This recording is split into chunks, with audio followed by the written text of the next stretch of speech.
I thank you for the opportunity to be with you tonight, and I hope and pray that the time we spend together will draw us closer to God.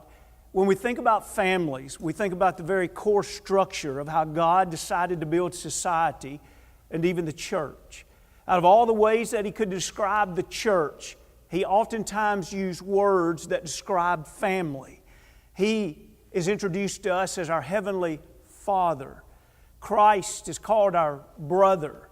We are adopted into His family. I do not wish to bring up any bad memories for any of us, but I just want to make a very clear point. What if every child that grew up in a home attending the Lord's church while they grew up was still faithful today? How large, and if all of them were still faithful, how vibrant would the Lord's church be today? I want to encourage you throughout this session as parents, as grandparents, as a church family that has elementary age, middle school, and high school age children in your midst. It is only right that when we hear the Great Commission from the lips of our Lord Jesus, that we seek to go into all the world. But let us never forget how important the next generation is that's inside our doors, that's inside our rooms, that's inside our families, that's inside our church family. What we believe truly shapes who we are, what we do. And so tonight, I want us to spend some time not just talking about what we do. I want us to spend some time talking about what we believe. If we were going to think about parenting and the way that it impacts the next generation, perhaps the most important part of parenting is by simply taking off the ing. That's the most important part of parenting. It's parents. What do you believe? What you believe will greatly, heavily impact the next generation. When we think about stories that just hit us the wrong way, a few years ago there was a young woman named Ebony Wilkerson who later we learned had a lot of issues going on in her life, even pertaining to mental illness. But she was on a beach here in Florida, even though she was originally from South Carolina. She was driving her children down the road, and she decided to take a right turn and drive onto a public beach and not steer parallel to the beach, but drive directly into the beach. As a matter of fact, eyewitnesses heard the 9 and 10-year-old yelling out of the window as they were approaching the water, "Help us! Help us, Mama is trying to kill us." She drove, as you can see from this picture even better, to where the water was coming over the front of the van. She climbed out of the window and stood there. And it was the lifeguard and other eyewitnesses that ran and opened the rear of the van and began to rescue the children. The lifeguard is seen here carrying the older two. It wasn't the mother.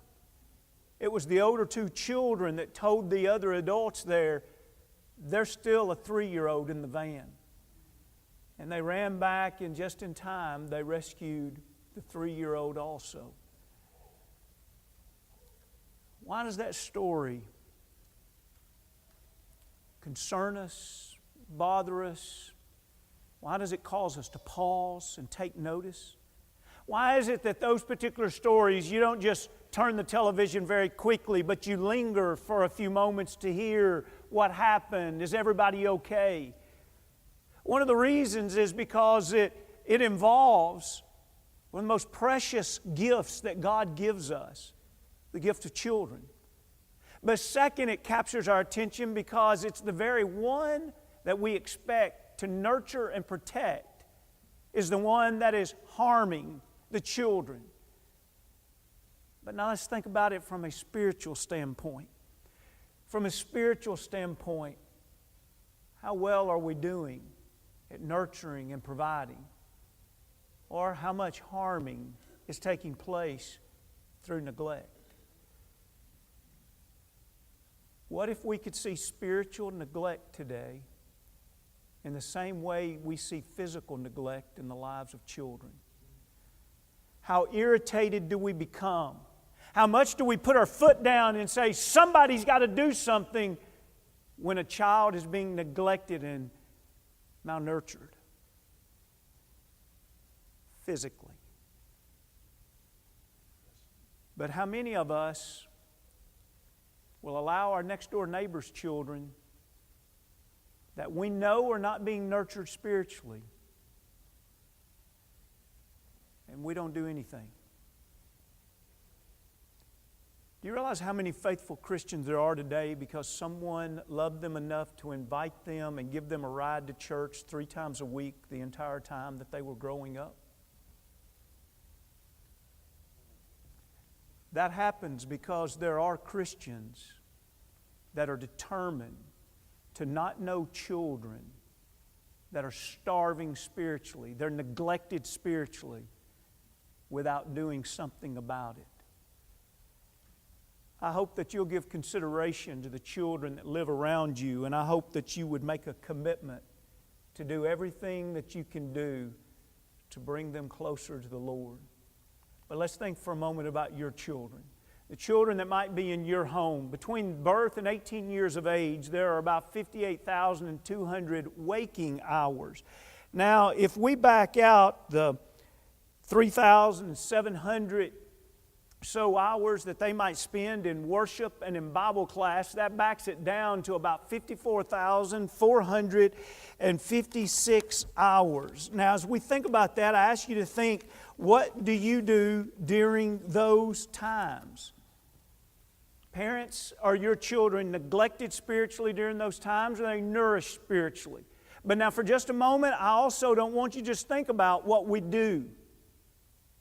As you think about this, and we're going to get real clear in this in a moment. If it seems vague, we're leading to it. Just stay with me. But I want you to think about, what do your children experience out of those 54,000 hours that they spend outside of worship, outside of Bible class, but they're awake and they're in your care?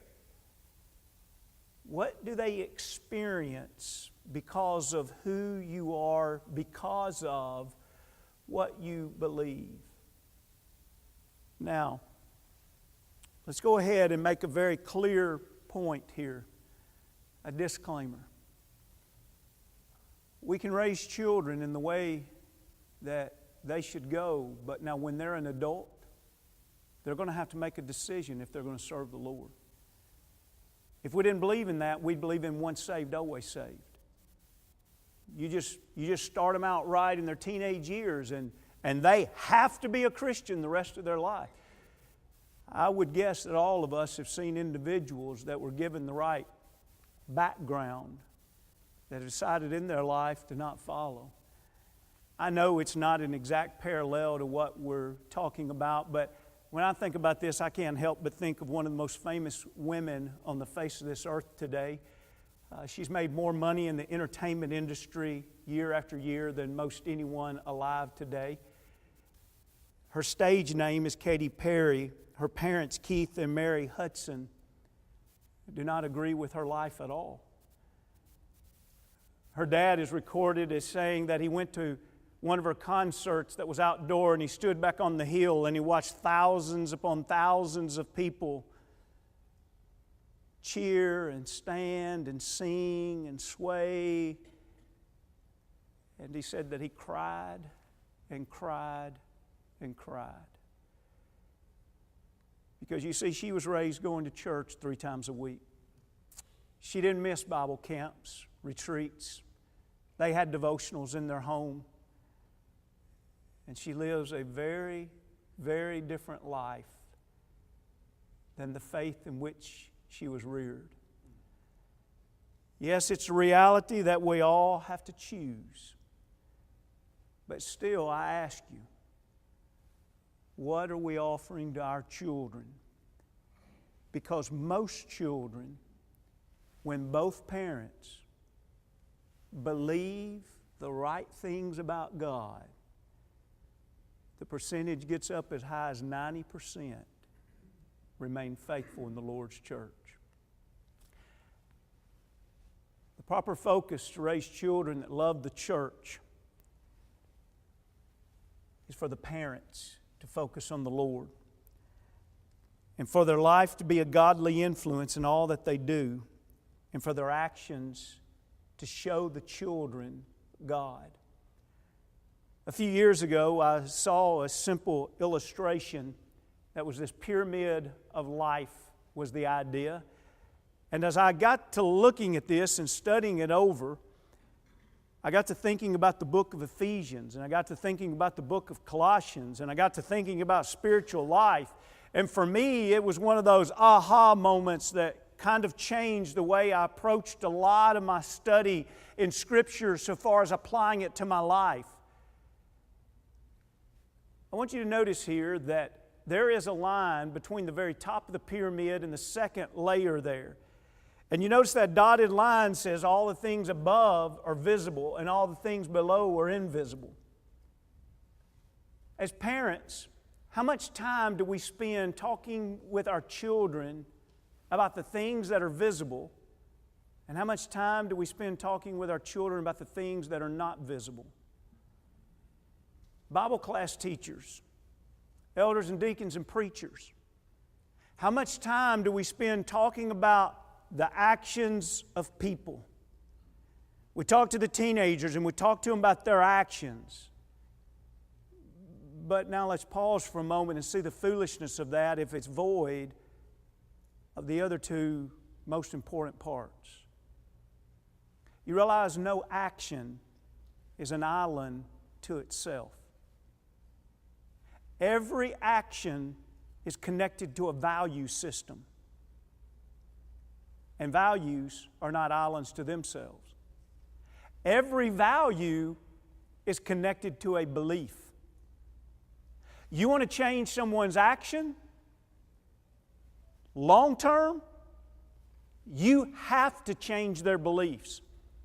Now, I know I'm going to pop somebody's bubble here tonight, and I'm sorry, I'm with you. My bubble's been popped on this, but that ship has already sailed. Knowledge has come in. I'm not going to ask you to raise your hand but if you're one of those that gets really fired up about New Year's resolutions, this is why they never last past January. Like, why are the gyms full in January but not February? Why are the diets gung-ho in January but not February? Why is money going in savings account in January but it's not in February? It's because people have tried to take the top tier of the pyramid and say, we're going to focus on that this year. And you can't do that. Listen to me. You can't do that. Actions are not islands to themselves. They are attached to your values. Let's be really extreme here just to make a point. What if I said to you, hey, right down the road here, there's a convenience store that's about to make a deposit drop. I think if you and I would go in there, we could rob it and each walk away with maybe $3,000 or $4,000. Will you help me? We'll go right now. And you'll say, no, there's no way I'm going to do that. I said, don't worry, we'll just kill all the witnesses. We can't get caught. Listen, it's no problem. We'll just rob a little bit, murder a little bit, and we'll walk away with thousands of dollars.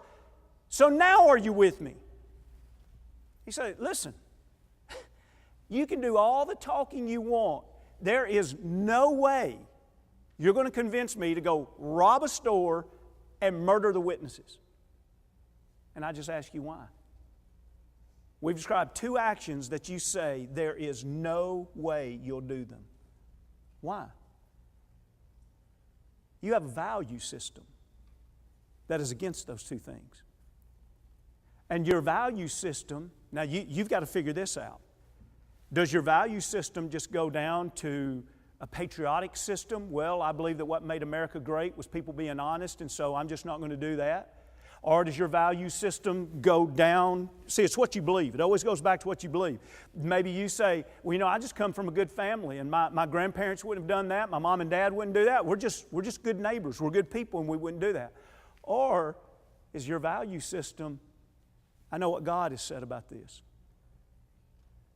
And I believe our yes ought to be yes, and our no ought to be no. And I believe that we should not be stealing. Instead, we should be working and even having money to give to those who is in need. I believe life, that there's a sanctity to it, and we shouldn't be taking life. Now, you know what we would all hope for each other is that the reason you wouldn't do those two actions is because your beliefs come from God that shaped your values, that now your actions stem from that. We don't have to preach a whole lot about not robbing convenience stores, do we? Because the belief and the values. I'm not suggesting you by any stretch of the imagination that with our children, whether we're a Bible class teacher or a parent or a grandparent, that we shouldn't be speaking to them about specific actions. But I am suggesting this to you, that if you talk frequently about actions that you do want them to do or you don't want them to do, but you have not first taught them a belief system that shapes their values, you have set them up for failure. And so the first place as parents we have to start is, what do we believe? How has this shaped my life? What are my core values from my belief in God? And let that be the action that my children see every day. I'm going to mention this very briefly. This could be a long illustration, and we just don't have time for it right here. But George Barna, several years ago, did research on children that were in their early 20s, mid-20s, that were very, very committed to the faith from which they grew up. And so he decided to do a study to see what is it that made these children stick with their faith even into adulthood when it was their own decision. Well, this began a questioning process then of their parents. And what was revealed in this study, which ended up being 2 different books, was the most important thing about children hanging on to a great faith even into their adulthood had more to do with how the parents parented, if that's a word, rather than how the children made decisions on their own. It really is amazing. Here is what he noted that the parents did that raised godly children that carried out the faith in which they grew up. The parents were the most likely parents to raise spiritual champions. The parent themselves genuinely love God. I want you to notice what we're going to read here. It's not about a Sunday religion. Oh, just go to church on Sunday and just be a good neighbor and just don't get into big trouble. No, it's genuine. They genuinely loved God. The parents did. The parents prayed daily. The parents worshiped regularly. The parents read the Bible habitually. Now notice this. For personal development. They participated in the life of a spiritual community. We would call that church. They applied their resources, their spiritual gifts, and their natural abilities frequently to influence others' lives. And there was much God talk in their homes. In other words, when you picture that right there, a belief that shapes values, that shapes your actions, I want you to jot a note. And if you don't have anything you're studying right now on a daily basis, I want you to jot a note of that pyramid, and I want you to read through, not slowly, sometime this coming week, I want you to read through Colossians, and I want you to read through Ephesians, and I want you to notice how both of these books spends the first half of the book talking about what you're going to believe, and then the last half of the book talks about if you believe this, this is what you will do. The books are just naturally broken down into halves. Of course, Colossians is a little bit shorter, so you see the first 2 chapters spends a lot of time on theology. What do you believe about God? And then there's going to be a lot of application, the 3rd chapter and on. If you've been risen with Christ, seek those things which are above. And you go from there of talking about very practical things that we would do. In other words, the last half concentrates a whole lot on the very top of the pyramid. The first half of the book concentrates a whole lot on the lower 2 sections of the pyramid. Same thing with Ephesians. The first 3 chapters, the lower part of the pyramid. The last 3 chapters are the upper part of the pyramid. It really is powerful. Now, with this in mind, what I want to do, if you'll be turning to Psalm 78, I want to show you 2 passages tonight that are not unique when we study the topic of parenting. Psalm 78 and Deuteronomy 6 would come to a lot of our minds. And so for the last few minutes that we have here in this session, I want us to look at these 2. But I do not want us to try to break down everything that's said in them, but I want us to really bring out 2 major points as we look through. And I know both of these are simple now, but think about this. The first thing I want you to see is God's plan has always been an effort almost to kind of grab us by the shoulders and say, church, I'm trying to reach you, the adult generation. Will you believe in my Son Jesus? And once the church responds, lays down their life and says, Lord, I believe in you. I want to be adopted through your Son into your family. The next thing the Lord has always said, now reach the next generation. And again, I'm not trying to minimize the importance of going to all the world and preach the gospel to every creature. But just as real as that is also as real as God always expects you and I to be concerned about the next generation. And we see that so strong in Psalm 78. We see it so strong in Deuteronomy 6. We see it even in Ephesians 6 and 4 when he's telling fathers to bring up your children. What's he saying? He's saying, fathers, I expect you to reach the next generation. And so here's how we see it here in Deuteronomy, the 78th chapter. As we look at this, I want you to notice in the first 3 verses, there's about 9 different ways, if we were just going to look at words that he says about like ear or hear or mouth or utter or sayings, there's about 9 ways in the first 3 verses that he is saying to the present generation, I've given you the message. It's been passed to you by the generation before you. Here's how he says it, verse 1.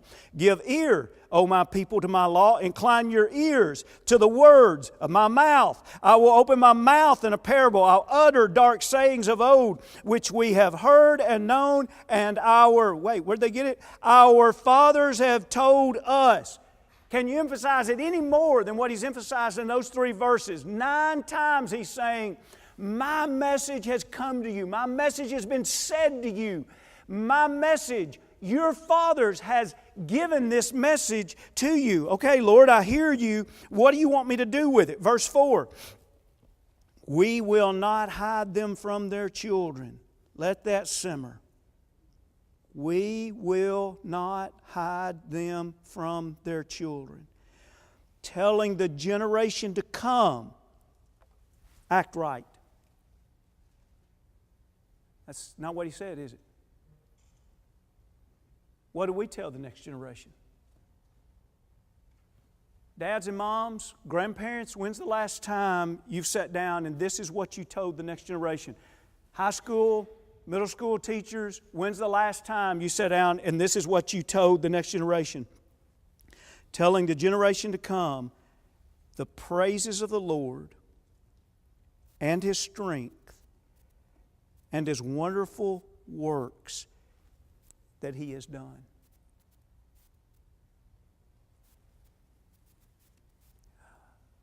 One thing that really provoked me to study this deeper than I had previously studied it was about 3 times in one calendar year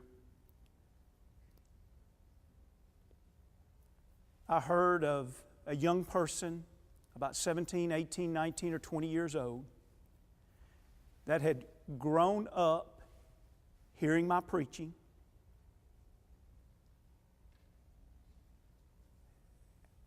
and now they say they don't even believe God exists.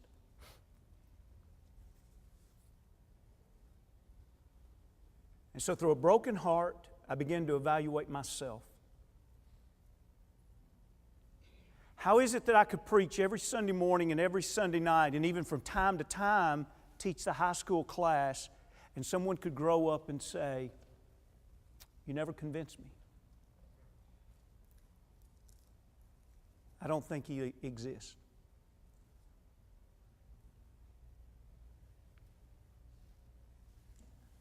I'm going to begin to break this text down. That word marvelous. Do you notice there at the end of 4, and it depends what translation you're reading, it says, "and His wonderful works." How much time do we spend telling our children why we praise the Lord? How much time do we spend telling them how strong God is, His strength? And one of the ways to do that is that third thing there in verse 4, His wonderful works. His wonderful works in Hebrew is pala. It's the same word over there in the 12th verse where he says, marvelous things that He did in the sight of their fathers.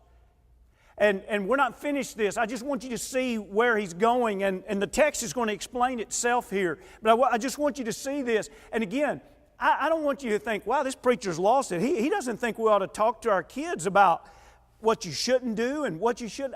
Absolutely, those things have to be covered. But I'm just saying, we have got to stop and evaluate, what do we even believe? And what are we trying to get our children to do? Are we trying to get them to act like a Christian, or are we trying to get them to become a Christian? I would encourage all of us, if we still use the phrase, act like a Christian, to eradicate that 100%. As long as we live, let us never say those words unless we're teaching someone not to say those words. Do you realize acting like you're a Christian is the very core of hypocrisy? Why should you have to act like a Christian if you believe that shaped your core values, you will be a Christian? And anytime we're pleading with our kids, go out on Friday night and just act like a Christian. No. Be a Christian. And what you believe and what you value. And so let's jump back into the text here. So in 5, He established a testimony in Jacob. He appointed a law in Israel, which He commanded to our fathers, that they should make them, what's this? Get it down to the next generation. That they should make them known to their children. That the generation to come, what? Might know them. The children who would be born. That they may arise and declare them to their children. Did you catch that? He jumped a generation. He says, I want you that know it to teach your children. And by the way, while you're teaching your children, go ahead and teach them that they're going to teach their children. I remember before the seatbelt law, standing up in the back seat, leaned over the front seat, talking to Mom and Dad, and my mama was drilling us like an army sergeant about what kind of spouse we would marry. I was like 7 years old. How faithful a Christian they would be, how they would love the Lord, and how we would have a marriage from day one that loved the Lord, and we would raise children that loved the Lord. I didn't know that she was teaching me Psalm 78, but she was. Verse 7, that they may set. Now, by the way, here's the big 3 in this passage, okay? What are we going to teach our children? This isn't the pyramid exactly, but the principle is right here of the pyramid in verse 7. That they may Number one, teach them how to act. No. No. First thing you do, that they may set their hope in God and not forget the works of God. But now finally we've reached the top of the pyramid. But keep His commandments. Why is that one listed third and not first? Who's going to keep the commandments of a God that they don't know and of a God they don't trust? But if our children are taught to know God, well, how can you know that He's trustworthy?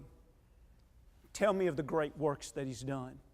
Works like whenever they told their children in verse 8, 9, and 10, He talked about people that, like from children of Ephraim, that they didn't believe God. So in 11, they forgot His works. And notice His wonders. That's another word for the marvelous things God does.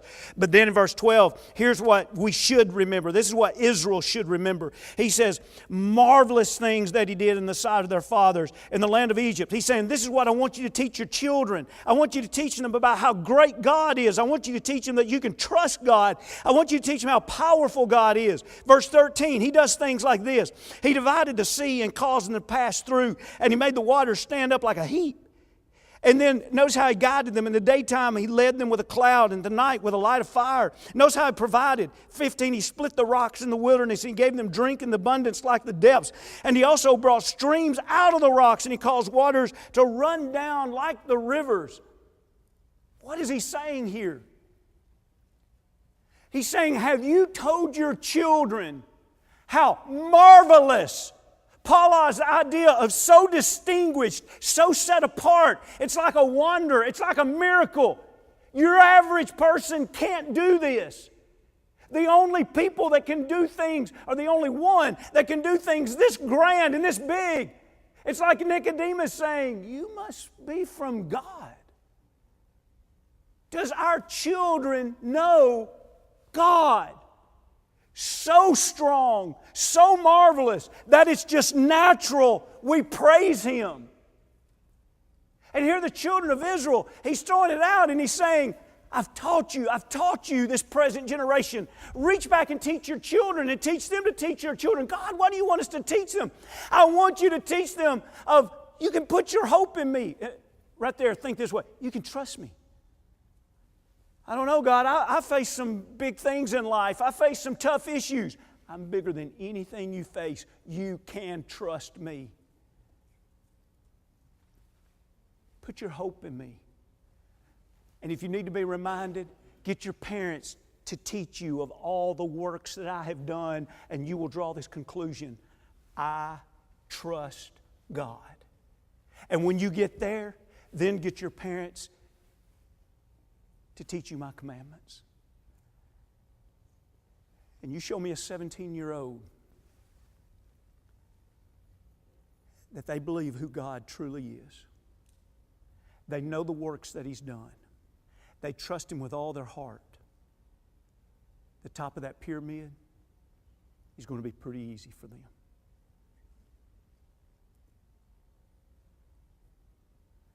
There's not a 17-year-old on this earth that will keep the top of that pyramid if they do not trust God.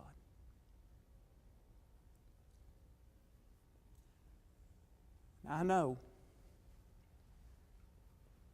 I know we would say, I teach my children.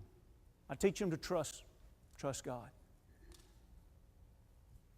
But I want you to just really think about, if you're hearing your children from their mindset and they're hearing you talk,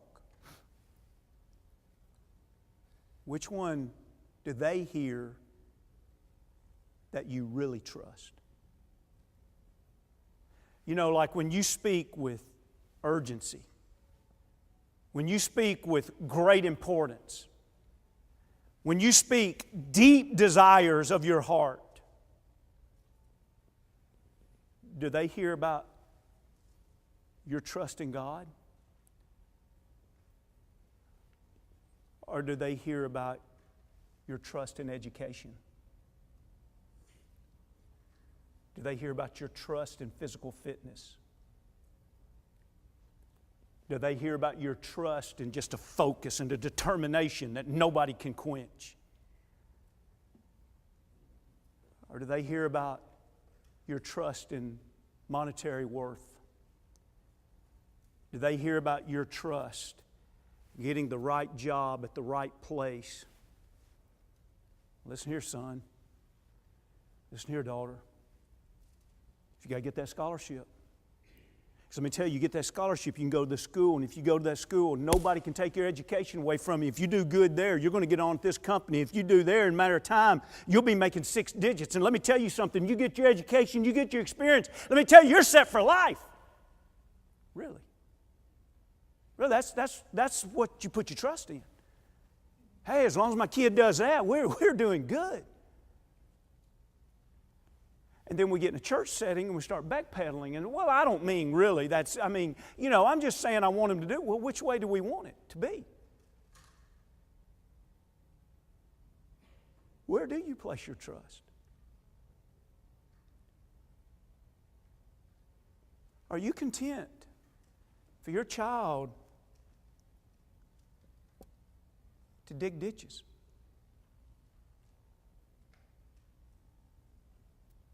As long as they trust God with all of their being. Does your kid know that? Do they know for you there's only one thing in life that's non-negotiable to your peace and your satisfaction?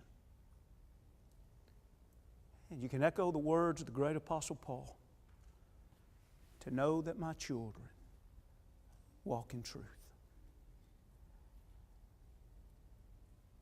And do your children know that that's where your trust is? 100%. That's where your belief is. And that has shaped all of your values. And that's why your actions are what they are today. I know that we're kind of out of time, so I'm just going to show you this one. You know the passage well, most likely. Turn over to Deuteronomy, the 6th chapter. You might remember Deuteronomy, the 6th chapter.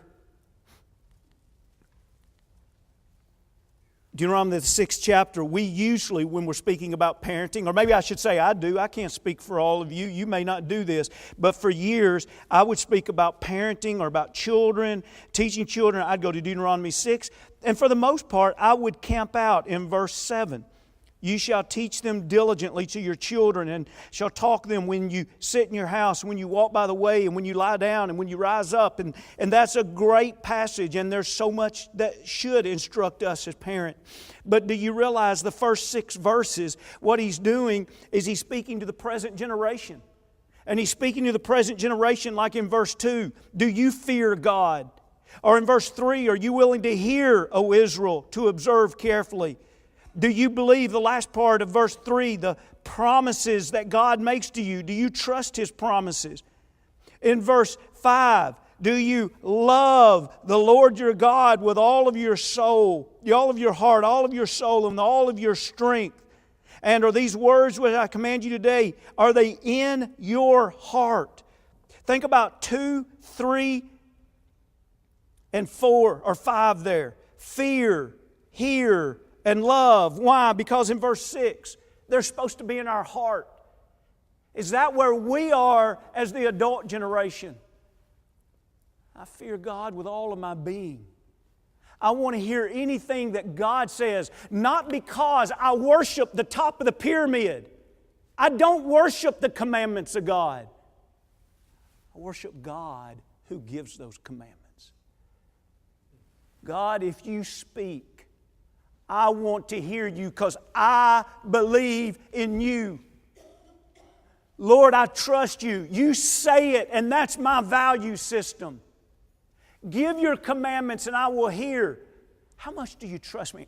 I love you with all my heart, all my soul, all my mind. And then if that's the case, we come down to verse 7. If we have children, he says, now reach the next generation. So what do? Parents are to become teachers.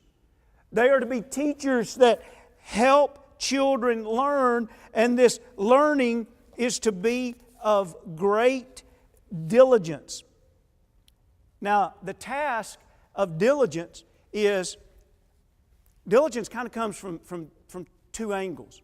One angle is it comes from high priority. A second is it comes from hard work. You only can't imagine how true this illustration is I'm about to give you, and I wish it wasn't. It's kind of like one of my goals this year, and boy, we're getting late in the year. I don't know what's going to happen. I told my wife like several months ago, I said, you know one of the things I want to accomplish this year? She said, well, I said, I want to clean my garage up. All right. I'm not going to, anyway. Right now, I could tell you, I'm really diligent about cleaning my garage up. Like, I really wanted to, and I've been planning on it. I'm really diligent. All I have to do right now is hit the buttons. And you know what? You get one glance, say, I can tell you what, you're not diligent about cleaning your garage up. It hasn't been the highest priority, and it hasn't been a great labor of work. Not yet. But I hope for the end of the year, to some degree, it's a higher diligence and a higher labor. How are we supposed to teach our children? We're supposed to teach our children with diligence. It's supposed to be high priority. It's supposed to be great labor. But now I want you to notice who's supposed to be doing this. It's only parents that already fear God, a great, awesome respect for God, because they know how strong He is. And they know His marvelous works. And they don't praise Him because it's an exercise on Sunday. They can't help but praise Him every day of their life because they've put their whole trust in Him. And so they love God with all of their being. And the actions that they carry out in their life is because of their belief and because of their values. And so now the Lord is saying to people that are already totally devoted to Him, He says, I want you to reach down to the next generation. And I want you to see that not only are you a parent, you are to be a teacher. It's not optional. You must be a teacher. And you must teach this diligently to your children. Okay, I'm willing. Where's the classroom? He says, you're going to love this. The classroom is when you're at home and when you're going about your way. It's when you're going to bed at night, when you rise in the morning. Devotional times with children is very appropriate and very helpful. But that's a totally different thing than what Deuteronomy 6 is talking about. Deuteronomy 6 is talking about people that are living that pyramid, and they naturally go through their days teaching their children by the way they live, by the way they talk, and they're constantly showing their children the marvelous works of God. If we had the ability to show our children God for who He really is, would they then turn their back on Him? I know it still would be their decision, but surely that would be a great hope. If you've raised children, you know that you get those unique opportunities every now and then that you treasure with your children. My last child was about to leave home for college a few years ago.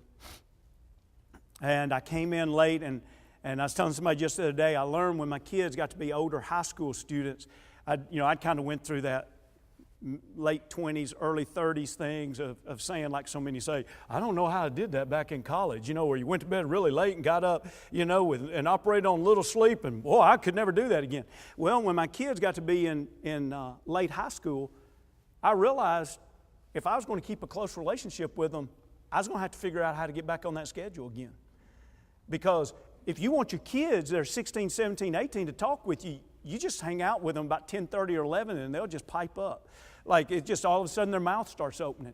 And so I went through about 6 months or a year there just trying to get used to that again and knowing what it's like to feel sleepy all day long again, but it was worth it. And so one night my daughter's in the couch there in the living room and she's working on her laptop and that's kind of different because I usually don't bring my work home. That's kind of my deal. But I did that time. I brought my laptop home and so it's just she and I were the only ones up and I was working on some things and I was actually working on a lesson where I was studying through some of this for the first time for me in this way. And so I just turned to her and I said, "Hey," I said, "You've brought some of your friends to the Lord, and you've gone to a big public school and lived a faithful Christian life, and you seem to be doing well spiritually. Tell me from your view of a parenting standpoint, what do parents have to do to raise faithful children?" And I thought it was going to be one of those, "Dad, da-da-da-da, da-da-da-da, da-da-da," and then turn around and start typing. That's really what I expected. The laptop closed. She said Indian style, turned sideways on the couch, and she didn't take a breath for the next 30 minutes. And I started typing as fast as I could everything she said. And when I grouped everything that she said 20 different things. But I just want to share with you her number 5. She said, "Dad, it's a big deal to have godly parents. We've all heard, and we know it's true, that what the flight attendant says, that the parent has to put their oxygen mask on first if they're going to be able to help the children." She says that's the way it is for parents. Parents must be on point. I know that it's not that way with so many kids, and it's not good.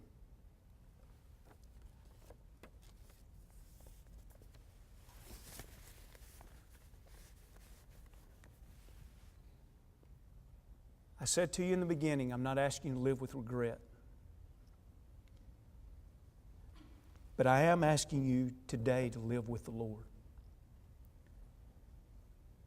And don't ever underestimate the influence that you have left with your children, with your grandchildren, and with that child that lives 2 houses down, that they would come to church with you if you would just invite them.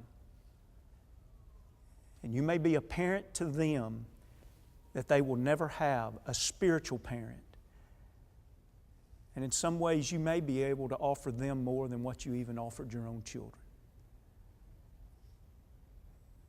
But God's way is really pretty simple. Present generation, believe in me. And then turn and tell the next generation how great I am.